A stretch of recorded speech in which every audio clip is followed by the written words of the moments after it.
This man possessed the most powerful knife technique in the world, but he himself didn't know it.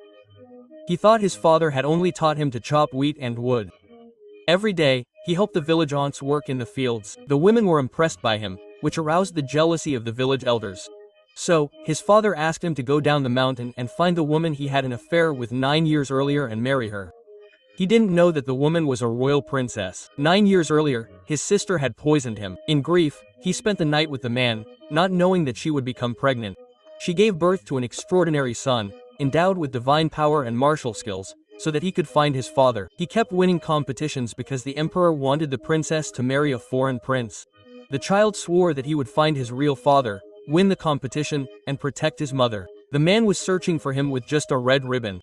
When he arrived at a competition, he saw a child defeating his opponents with a large sword. He was astonished. The child cried out, "Who will fight?" He was left alone, so the child chose him. He rushed at him, and the man defended himself with his knife. With a single blow, the child flew through the air. When he regained consciousness, everything was in ruins. Deep within the palace, a statue holding his father's knife trembled. The child was convinced that he was his real father, as it was the true form of the Chow-inch knife technique.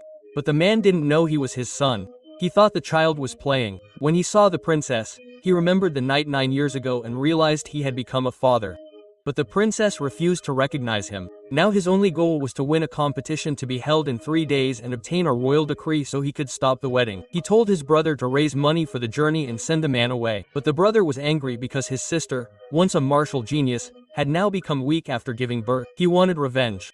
He released 2 wild animals to test the man.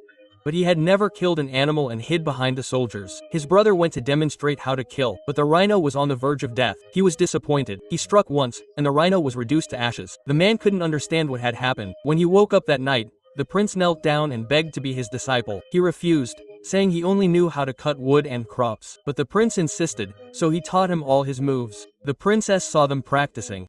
She thought the prince shouldn't play this game. But she didn't know that the same foolish practice would make him the 4th most powerful warrior in the palace.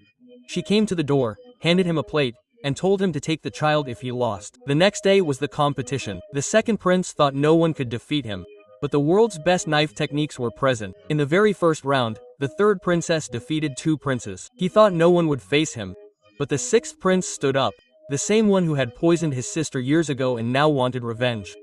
Everyone thought he had no chance because the technique had been taught to the princess by the second prince. But at a crucial moment, he used the moves he had learned from that man and defeated the third princess. Everyone was astonished. The second prince fought himself. After 2 rounds, the 6th prince fell. He reminded the man of his oath. Then the man jumped into the fray and demonstrated the world's most powerful knife technique.